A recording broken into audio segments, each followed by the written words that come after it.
Hello बच्चों, मैं आज आपको पढ़ा रही हूँ 8वीं कक्षा के 17th चैप्टर कबीर के दोहे।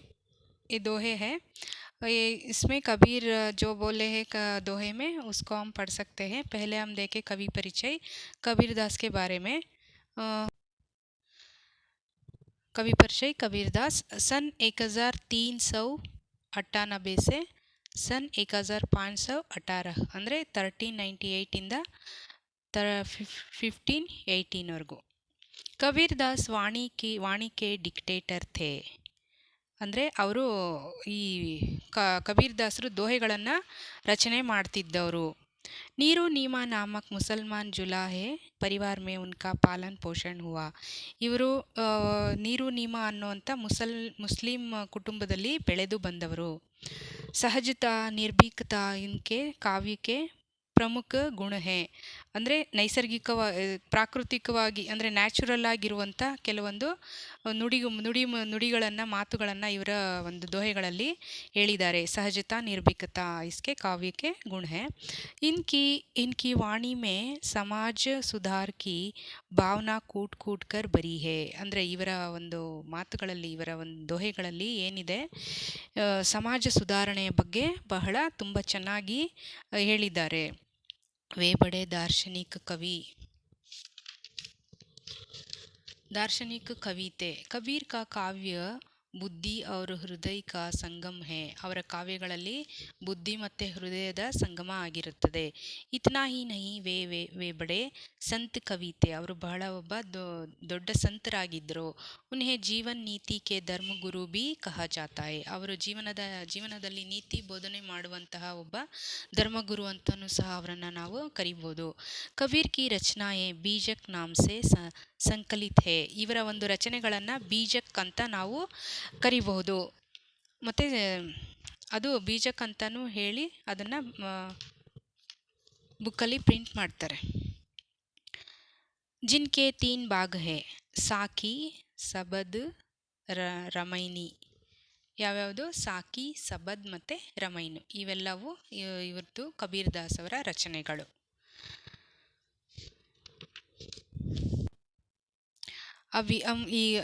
अब देखें इस पाठ के इंट्रोडक्शन ನೋಡೋಣ. अच्छे गुण स्वभाव से मनुष्य को मान सम्मान की प्राप्ति होती है.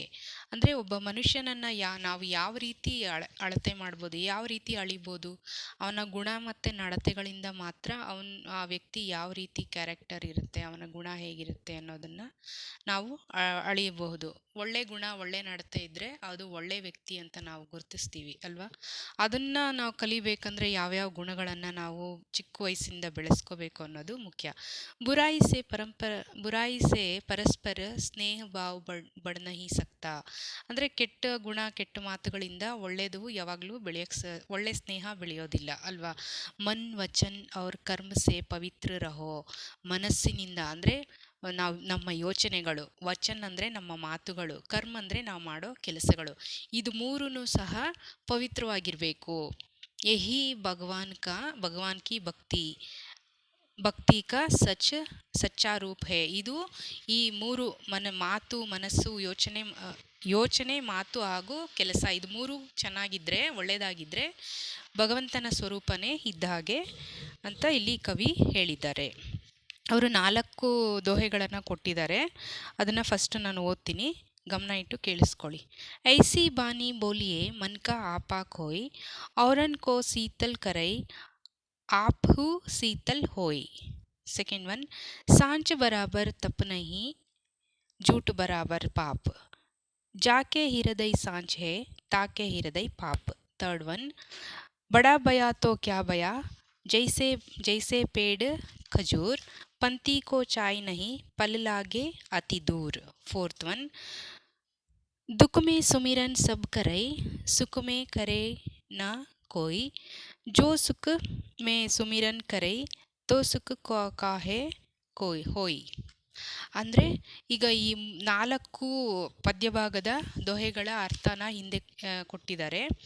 ಎಲ್ಲದಕ್ಕೂ ನಾನು ಒಂದೊಂದು ಪದ್ಯಕ್ಕೂ ಶಬ್ದಾರ್ಥ ಹೇಳಿ ಅದರದ್ದು ಒಂದು ಸಾರಾಂಶನ ನಿಮಗೆ ಹೇಳ್ತೀನಿ, ಗಮನ ಇಟ್ಟು ಕೇಳಿ. ಢಂಗ್ ಸೆ ಸುನೋ. ಮೊದಲನೇ ಪದ್ಯದ್ದು ಓಕೆ.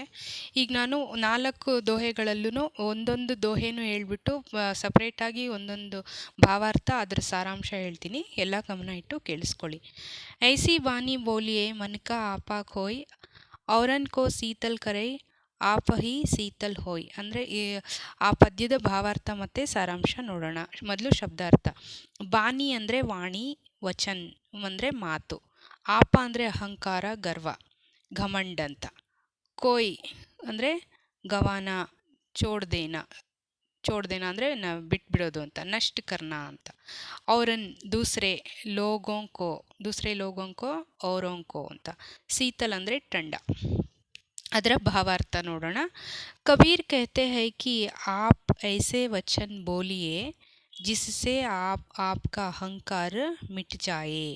ಅಂದರೆ ಐಸೆ ವಾಣಿ ಬೋಲಿ ಮನ್ಕ ಆಪ ಕೋಯ್, ನೀವು ಎಂಥ ಮಾತಾಡಬೇಕು ಅಂತಂದರೆ ಆ ಮಾತಿನಿಂದ ಅವರ ಅಹಂಕಾರನೂ ಕಳೆದೋಗ್ಬೇಕು, ಅಳಿಸೋಗ್ಬೇಕು ಅಂತ. ಆಪ್ಕಿ ಬೋಲ್ ಸೆ ದೂಸರೋಂಕೋ ಶೀತಲ್ತಾ ಮಿಲೆ, ನಿಮ್ಮ ಮಾತಿನಿಂದ ಬೇರೆಯವರಿಗೆ ಹಿತ ಅನ್ನಿಸ್ಬೇಕು, ತಂಪು ಅನ್ನಿಸ್ಬೇಕು, ಅವ್ರ ಮನಸ್ಸಿಗೆ ಹಿತವಾಗಿರಬೇಕು. ಆಪ್ಕಾ ಮನ್ ಬಿ ಶೀತಲ್ ಹೋ ಜಾಯೆ, ನಾವು ಮಾತಾಡೋರ್ಗು ಸಹ ಆ ಮಾತು ತುಂಬ ಚೆನ್ನಾಗಿದೆ, ಹಿತವಾಗಿದೆ ಅಂತ ಅನ್ನಿಸ್ಬೇಕು. कहने का तात्पर्य यह है कि हमारी वाणी मधुर और मीठी होनी चाहिए. ಅಂದರೆ ಇದರ ತಾತ್ಪರ್ಯ ಏನು, ನಾವು ಮಾತಾಡೋ ಮಾತುಗಳು ಮಧುರವಾಗಿ ತುಂಬ ಸ್ವೀಟಾಗಿ ಇರಬೇಕು. ಮೀಟಿ ಅಂದರೆ ತುಂಬ ಸಿಹಿಯಾದ ಮಾತುಗಳನ್ನು ನಾವು ಆಡಬೇಕು. ಉಸೆ ಸುನ್ಕರ್ ದೂಸರೋಂಕೆ ಮನ್ ಕಿ कड़ुआहट दूर हो जाए, दूर हो और वे भी हमारे साथ मीठा ವ್ಯವಹಾರ करने के लिए ಪ್ರೇರಿತ हो. ಅಂದರೆ ನಾವು ಮಾತಾಡೋ ಮಾತುಗಳು ಎಷ್ಟು ಸಿಹಿಯಾಗಿರಬೇಕಂದ್ರೆ ಕೇಳೋರ ಮನಸ್ಸಿನಲ್ಲಿ ಇರುವಂತಹ ಕಹಿ, ಕಡುವಾಹಟ್ ಅಂದರೆ ಅವರ ಕಹಿ, ಬೇರೆ ಕೆಟ್ಟ ಯೋಚನೆಗಳನ್ನು ಕಹಿ ಅಂತ ಕರಿಬೋದಿಲ್ಲಿ. ಆ ಕೆಟ್ಟ ಯೋಚನೆಗಳು ಹೋಗಿ ಮೀಟಿ ವ್ಯವಹಾರ, ನಮ್ಮ ಹತ್ರನೂ ಅವರು ಬಹಳ ಒಳ್ಳೆಯ ಸ್ನೇಹವನ್ನು ಬೆಳೆಸೋಕ್ಕೆ ಪ್ರೇರಿತರಾಗಬೇಕು ಅನ್ನೋದೇ ಈ ಮೊದಲನೇ ಪದ್ಯದ ಒಂದು ಸಾರಾಂಶ. ಈಗ ಎರಡನೇ ಪದ್ಯದ ಸಾರಾಂಶ, ಭಾವಾರ್ಥ, ಶಬ್ದಾರ್ಥ ನೋಡೋಣ. ಸಾಂಚ್ ಬರಾಬರ್ ತಪ್ ನಹಿ, ಜೂಟ್ ಬರಾಬರ್ ಪಾಪ್, ಜಾಕೆ ಹೃದಯ ಸಾಂಚ್ ಹೇ ತಾಕೆ ಹೃದಯ ಆಪ್. ಅದರ ಶಬ್ದಾರ್ಥ, ಸಾಂಚ್ ಅಂದರೆ ಸಚ್, ಸತ್ಯ, ಸತ್ಯ ಅಂತ. ಬರಾಬರ್ ಅಂದರೆ ಸಮಾನ. ತಪ್ ಅಂದರೆ ತಪಸ್ಯ, ಸಾಧನ ಅಂದರೆ ಅಚೀವ್ಮೆಂಟ್, ಸಾಧನೆ. ಜಾಕೆ ಅಂದರೆ ಜಿಸ್ಕೆ, ತಾಕೆ ಅಂದರೆ ಉಸ್ಕೆ, ಹೃದಯ ಅಂದರೆ ಹೃದಯ, ದಿಲ್. ಆಪ ಅಂದರೆ ಭಗವಾನ್, ಪರಮಾತ್ಮ ಅಂತ. ಓಕೆ, ಅದರ ಭಾವಾರ್ಥ ನೋಡೋಣ. ಜೋ ಸತ್ಯವಾದಿ ಹೇ ಅರ್ಥಾತ್ ಜೋ ಸಚ್ ಬೋಲ್ತಾ ಹೇ ಜಿಸ್ಕಾ ವ್ಯವಹಾರ ಭಿ ಸಹಿ ಹೋತಾ ಹೇ. ಅಂದರೆ ಯಾವ ಮನುಷ್ಯ ಒಂದು ಒಳ್ಳೆಯ ನಿಜವನ್ನು ಹೇಳ್ತಾನೆ ಮತ್ತು ಒಳ್ಳೆಯ ವ್ಯವಹಾರವನ್ನು ಮಾಡ್ತಾನೆ, ಅವನ ಮನಸ್ಸಲ್ಲಿ ಯಾವಾಗಲೂ ಒಳ್ಳೆಯದೇ ತುಂಬಿರುತ್ತೆ. ಉಸ್ಕಾ ಚರಿತ್ರ ಭಿ नेक होता है, ಭಗವಾನ್ ಭಿ ಐಸೆ ಹಿ ಲೋಗೋಂಕೋ ಅಪನಾತೆ ಹೇ. ಪರಮಾತ್ಮನು, ದೇವರು ಸಹ ಅಂಥ ಮನುಷ್ಯನನ್ನೇ ಯಾವಾಗಲೂ ಇಷ್ಟಪಡೋದು. ಕಬೀರ್ ಇಸ್ ಸಚ್ಚಾಯಿ ಔರ್ ಬುರೆ ಮೇ कहते हैं, ಕಬೀರ್ ಈ ಸಚ್ಚಾಯಿ ಕೆ ಬಾರೆ ಮೇ कहते हैं. ಅಂದರೆ ಈ ಸತ್ಯದ ಬಗ್ಗೆ ಈ ಕಬೀರ್ ಅವರು ಏನು ಹೇಳ್ತಾರೆ ಅಂದರೆ, ಸತ್ಯ ಬೋಲ್ನೆ ಕೆ ಸಮಾನ್ ದೂಸರಿ ಕೋಯಿ ತಪಸ್ಯ ನಹಿ. ಅಂದರೆ ನಿಜ ಹೇಳೋದು ತುಂಬ ಕಷ್ಟ, ಅದೊಂದು ಥರ ತಪಸ್ಸು ಇದ್ದಂಗೆ. ಸತ್ಯಕ್ಕಿಂತ ಬೇರೆ ತಪಸ್ಸಿಲ್ಲ ಮತ್ತು ಸಾಧನೆ ಇಲ್ಲ. ಇಸ್ಕೆ ವಿರೋಧ ಮೇ झूठ बोलने या झूठे व्यवहार से बढ़कर कोई पाप या बुरा कर्म ನಹಿ ಹೇ. ಅಂದರೆ ಸತ್ಯ ಹೇಳುವುದಕ್ಕಿಂತ ಬೇರೆ ತಪಸ್ಸಿಲ್ಲ, ಸುಳ್ಳು ಹೇಳುವುದಕ್ಕಿಂತ ಬೇರೆ ಪಾಪನೇ ಇಲ್ಲ. ಸುಳ್ಳು ಹೇಳೋದು, ಸುಳ್ಳು ವ್ಯವಹಾರ ಮಾಡಿದ್ರೆ ಏನಾಗುತ್ತೆ, ಅದು ತುಂಬ ಕೆಟ್ಟದು, ಅದು ನಮಗೆ ಏಳಿಗೆಯನ್ನು ತರಲ್ಲ, ನಾವು ಅದರಿಂದ ಉದ್ಧಾರ ಆಗೋದಕ್ಕೆ ಸಾಧ್ಯನೇ ಆಗಲ್ಲ. ಒಂದು ಸುಳ್ಳು ಹೇಳಿದ್ರೆ ಅದನ್ನು ಮುಚ್ಚಿಡೋಕ್ಕೆ ಬೇರೆ ಸುಳ್ಳು ಹೇಳಬೇಕಾಗುತ್ತೆ. ಆದರೆ ಒಂದು ಸತ್ಯ ಹೇಳಿದ್ರೆ ನಾವು ನಡೆಯುವಂಥ ದಾರಿನೇ ಯಾವಾಗಲೂ ಸುಲಭವಾಗಿ ಇರುತ್ತೆ ಅಲ್ವಾ. ಜಿಸ್ಕೆ ದಿಲ್ ಮೇ ಸಚ್ಚಾಯಿ ಹೋತಿ ಹೇ, ಜೋ ಹಮೇಶಾ ಸಚ್ ಬೋಲ್ತಾ ಹೇ, ಸಹಿ ಮಾರ್ಗ ಪರ್ ಚಲ್ತಾ ಹೇ, ಭಗವಾನ್ ಭಿ ಉಸಿ ಕೆ ಹೃದಯ ಮೇ ನಿವಾಸ ಕರ್ತೆ ಹೇ. ಅಂದರೆ ಯಾವಾಗಲೂ ಯಾರ ಮನಸ್ಸಲ್ಲಿ, ಯಾರ ಹೃದಯದಲ್ಲಿ ನಿಜ, ಸಚ್ಚಾಯಿ ಅಂದರೆ ನಿಜ ಇರುತ್ತೆ, ಅಂದರೆ ಅವರು ಯಾವುದೇ ಸುಳ್ಳನ್ನು ಹೇಳದೆ ನಡೀತಿರ್ತಾರೆ ಮತ್ತು ಯಾವಾಗಲೂ ಸತ್ಯದ ದಾರಿಯಲ್ಲಿ ನಡೀತಾ ಇರ್ತಾರೆ. ಸತ್ಯದ ಮಾರ್ಗದಲ್ಲಿ ನಡೀತಾರೆ, ಅವರ ಮನಸ್ಸಿನಲ್ಲಿ, ಅವರ ಹೃದಯದಲ್ಲಿ ದೇವರು ಯಾವಾಗಲೂ ವಾಸವಾಗಿ ಇರ್ತಾರೆ. कहने का तात्पर्य है ಭಗವಾನ್ ಕೋ ಭಿ ಸತ್ಯವಾದಿ ಹಿ ಪ್ರಿಯ ಹೋತೆ ಹೇ. ಅಂದರೆ ಈ ಮಾತಿನ ಅರ್ಥ ಭಗವಂತನಿಗೆ ಸತ್ಯ ಮಾತನಾಡುವವರಲ್ಲಿ ಮತ್ತು ಒಳ್ಳೆ ನಡತೆ ಇರುವವರನ್ನು ಕಂಡ್ರೆ ತುಂಬ ಪ್ರಿಯವಾದದ್ದು, ಇಷ್ಟ ಅಂತ ಅರ್ಥ. ಈಗ ಮೂರನೇ ಪದ್ಯ. ಬಡಾ ಭಯ ತೋ ಕ್ಯಾ ಭಯ ಜೈಸೆ ಪೇಡ ಖಜೂರ್ ಪಂತಿ ಕೋ ಛಾಯಾ ನಹಿ ಪಲ್ ಲಾಗೆ ಅತಿ ದೂರ. ಬಡ ಅಂದರೆ ಲಂಬ ಅವ್ರ ಚೌಡ, ಅಧಿಕ್ ಅಂದರೆ ಅಧಿಕ ಊಂಚ ಅಂದರೆ ತುಂಬ ಎತ್ತರವಾಗಿರೋದು ಅಂತ, ಭಯ ಅಂದರೆ ಹೋನ ಬನಾನ ಮಾಡುವಂಥದ್ದು. ಅವ್ರ ಖಜೂರ್ ಕಾ ಪೇಡ್, ತಾಡ್ ಜೈಸಾ ಏಕ್ ಲಂಬ ಪೇಡ್. ಖಜೂರ್ ಕಾ ಪೇಡ್ ಅಂದರೆ ಉತ್ತತ್ತಿ ಮರ, ಒಂದು ಉದ್ದವಾಗಿರುವಂತಹ ಮರ ಅದು. ಪಂತಿ ಅಂದರೆ ಪಥಿಕ್, ರಾಹಿ ಅಂದರೆ ರೋಡಲ್ಲಿ ಹೋಗುವವರು. ಅದರ ಭಾವಾರ್ಥ, इंसान धन दौलत या पद अधिकार से चाहे जितना भी बड़ा बने. ಅಂದರೆ ಒಬ್ಬ ಮನುಷ್ಯ ಅವನ ದುಡ್ಡು ಹಣ ಅಧಿಕಾರದಿಂದ ಎಷ್ಟೇ ದೊಡ್ಡವನಾಗಿರಬಹುದು, ಬಡಪನ್ ಕಾ ಸಹಿ ನಿಶಾಂತ ಉಸ್ಕಾ ಪರೋಪಕಾರ ಹಿ ಹೋತೆ ಹೇ. ಅವನ ದೊಡ್ಡತನ ಕಾಣೋದು ಯಾವಾಗ? ಅವನು ಬೇರೆಯವರಿಗೆ ಸಹಾಯ ಮಾಡಿದಾಗ, ಬೇರೆಯವರ ಕಷ್ಟದಲ್ಲಿರುವವರನ್ನು ಅಯ್ಯೋ ಅಂತ ಹೇಳಿ ಅಯ್ಯೋ ಪಾಪ ಅನ್ನಬೇಕು, ಅವರಿಗೆ ಸಹಾಯ ಮಾಡಬೇಕು, ಆವಾಗ ಅವ್ರ ದೊಡ್ಡತನ ಕಾಣುತ್ತೆ ಅಂತ. ಐಸೆ ಹಿ ಇನ್ಸಾನ್ ಬಿ ಬಡಾ कहलाने से बड़ा नहीं होता. दूसरों के लिए उपयोगी होने पर ही ವಹ್ ಮಹಾನ್ ಬನ್ ಸಕ್ತಾ ಹೇ.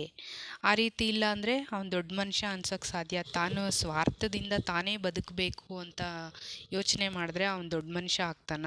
ಇಲ್ಲ, ತಾನು ಬದುಕಬೇಕು, ಬೇರೆಯವರಿಗೂ ಸಹಾಯವನ್ನು ಮಾಡಬೇಕು, ಆಗ ಅವನ ದೊಡ್ಡತನ, ಅವನು ದೊಡ್ಡ ಮನುಷ್ಯ ಅಂತ ಅನ್ಸ್ಕೊಳ್ಳೋಕ್ಕೆ ಸಾಧ್ಯ. ತಾತ್ಪರ್ಯ ಹೈ ಕಿ ಮಾನವ್ ಕೋ ಪರೋಪಕಾರಿ ಹೋನಾ ಚಾಹಿಯೇ. ಅಂದರೆ ಮನುಷ್ಯ ಉಪಕಾರವನ್ನು ಮಾಡಬೇಕು, ಆವಾಗ ಅವನ ಬದುಕು ಸಾರ್ಥಕ ಆಗುತ್ತೆ. ನಾಲ್ಕನೇ ಪದ್ಯ.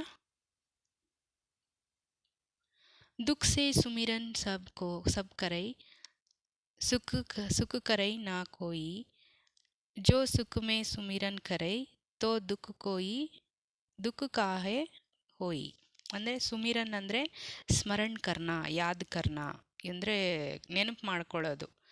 ಕಾಹೆ ಅಂದರೆ ಕ್ಯೋ, ಕಿಸ್ಲಿಯೇ, ಕಿಸ್ ಕಾರಣ್ ಸೆ. ಕೋಯ್ ಅಂದರೆ ಕೋಯಿ, ಹೋಯ್ ಅಂದರೆ ಹೋತಾ ಹೇ. इसका भावार्थ, जो सुख प्राप्त करते हैं वह एक दिन दुख भी ಭೋಗ್ತಾ ಹೇ. ಅಂದರೆ ಈಗ ತುಂಬ ಚೆನ್ನಾಗಿ ಸುಖ ಸಂತೋಷಗಳು ತುಂಬಿರುತ್ತೆ, ಆದರೆ ಆ ಟೈಮಲ್ಲಿ ಅವನು ದೇವರನ್ನು ನೆನೆಯಲ್ಲ, ಆವಾಗ ಅವನು ಒಂದಿನ ದುಃಖವನ್ನು ಪಡಲೇಬೇಕಾಗುತ್ತೆ. ಉಸಿ ಥರ ಜಿಸೆ ಆಜ್ ದುಃಖ ಕಾ ಅನುಭವ ಕರ್ನಾ ಪಡಾ ಹೇ ಉಸೆ ಭವಿಷ್ಯ ಮೇ ಸುಖ ಜರೂರ್ ಮಿಲೇಗಾ. ಆದರೆ ಕಷ್ಟದಲ್ಲಿರುವಂಥ ವ್ಯಕ್ತಿ ಅವನು ದೇವರನ್ನು ನೆನೆಸ್ಕೊಂಡು ಕಷ್ಟವನ್ನು ಪಡ್ತಾ ಇರ್ತಾನೆ, ಅವನು ಒಂದಿನ ಭವಿಷ್ಯದಲ್ಲಿ ಸಂತೋಷವಾಗಿ ಇದ್ದೇ ಇರ್ತಾನೆ. ಲೇಕಿನ್ ಹಮೇ ದೋನೋ ಸಮಯ ಭಗವಾನ್ ಕಾ ಸ್ಮರಣ್ ಕರ್ನಾ ಚಾಹಿಯೇ. ಆದರೆ ನಾವು ಸುಖದಲ್ಲಿರಲಿ ದುಃಖದಲ್ಲಿರಲಿ ದೇವರನ್ನು ನೆನಿಬೇಕು. ಇಸಿ ವಿಚಾರಕ್ಕೋ ಕಬೀರ್ ಐಸಿ कहते हैं कि ಅಂದರೆ ಆ ವಿಷಯನ ಈ ಕಬೀರ್ ಅವರು ತಮ್ಮ ದೋಹೆಯಲ್ಲಿ ಯಾವ ರೀತಿ ಹೇಳಿದ್ದಾರೆ ನೋಡೋಣ. ಸಬ್ ಲೋಗ್ ದುಃಖ ಅವ್ರ ವಿಪತ್ತಿ ಕೆ ಸಮಯ ಮೇ ಭಗವಾನ್ ಕಾ ಸ್ಮರಣ್ ಕರ್ತೆ ಹೇ. ಎಲ್ಲರೂ ಕಷ್ಟ ಹಾಗೂ ವಿಪತ್ತಿ ಅಂದರೆ ಏನಾದ್ರು ಕಷ್ಟಗಳು ಬಂದಾಗ, ವಿಪತ್ತಿನ ಸಂದರ್ಭಗಳಲ್ಲಿ ದೇವರನ್ನು ನೆನೀತಾರೆ. ಲೇಕಿನ್ ಸುಖ ಪ್ರಾಪ್ತ ಹೋನೆ ಪರ್ ಭಗವಾನ್ ಕಿ ಯಾದ್ ನಹಿ ಕರ್ತೆ. ಅಂದರೆ ಕಷ್ಟ ಸಂದರ್ಭದಲ್ಲಿ ಮಾತ್ರ ದೇವರನ್ನು ನೆನೆಸ್ಕೊಂಡು ಸುಖ ಸಂತೋಷ ಬಂದಾಗ ದೇವರನ್ನು ಮರ್ತು ಬಿಟ್ಟರೆ ಏನಾಗುತ್ತೆ? ಕಬೀರ್ कहते हैं कि अगर सुख के समय में भी भगवान की याद करे तो दुख की स्थिति ಉತ್ಪನ್ನ ನಹಿ ಹೋತಿ. ಅಂದರೆ ಸುಖ ಬಂದಾಗ ದೇವರನ್ನು ನೆನೆದೇ ಇದ್ದಾಗ ನಾವು ಮತ್ತೆ ಅದೇ ಕಷ್ಟಗಳನ್ನೇ ಪಡಬೇಕಾಗುತ್ತೆ. ಅದಕ್ಕೆ ಕಬೀರ್ ಹೇಳೋದೇನೆಂದರೆ, ಸುಖ ದುಃಖ ಎರಡೂ ಸಂದರ್ಭಗಳಲ್ಲೂ ದೇವರನ್ನು ನೆನೆಸ್ಕೊಂಡ್ರೆ ನಮಗೆ ಯಾವುದೇ ದುಃಖದ ಪರಿಸ್ಥಿತಿ ಬರೋದಿಲ್ಲ. कहने का तात्पर्य है कि ಸುಖ और दुख दोनों ಭಗವಾನ್ ಕಿ ಹಿ ದೇನ್ ಹೇ. ಅಂದರೆ ಇಲ್ಲಿ ಸುಖ ದುಃಖ ಎರಡೂ ದೇವರ ಒಂದು ಕೊಡುಗೆ ಆಗಿದೆ, ಮನುಷ್ಯನಿಗೆ ದೇವರು ಕೊಟ್ಟಿರೋ ವರದಾನ ಅದು. ಇನ್ ದೋನೋ ಕೋ ಹಮ್ ಸಮಾನ ಮನೋಭಾವ ಸೆ ಸ್ವೀಕಾರ ಕರೆ ತೋ ಹಮಾರೆ ಜೀವನ್ ಸುಗಮ್ ಹೋತೆ ಹೇ. ಈ ಎರಡೂ ಸಂದರ್ಭಗಳಲ್ಲೂ ದೇವರನ್ನು ನಾವು ನೆನೆಸ್ಕೊಂಡಾಗ ನಮ್ಮ ಜೀವನ ಬಹಳ ಸುಖಮಯವಾಗಿರುತ್ತೆ, ಸುಗಮವಾಗಿ ಇರುತ್ತೆ. ಅದಕ್ಕೆ ನಾವು ದೇವರನ್ನು ಯಾವುದೇ ಸಂದರ್ಭದಲ್ಲೂ ಸುಖ ಸಂತೋಷ ಎಲ್ಲ ಸಂದರ್ಭಗಳಲ್ಲೂ ದೇವರನ್ನು ನಾವು ನೆನೆಸ್ಕೊಂಡು ನಡಿಬೇಕು. ठीक है बच्चों, आपको ये सभी मालूम हुआ ना। और एक बार सभी चारों दोहे को पढ़ लो और शब्दार्थ को पढ़ लो, ठीक से समझो। अभी हमारे चैनल को सब्सक्राइब करो और पिछले भाग में बोले गए सभी पाठ प्रश्नोत्तर व्याकरणांश को आप और एक बार पढ़ लो। लाइक करो, शेयर करो, कमेंट करो बच्चों। कोई डाउट है तो कमेंट करो। Thank you.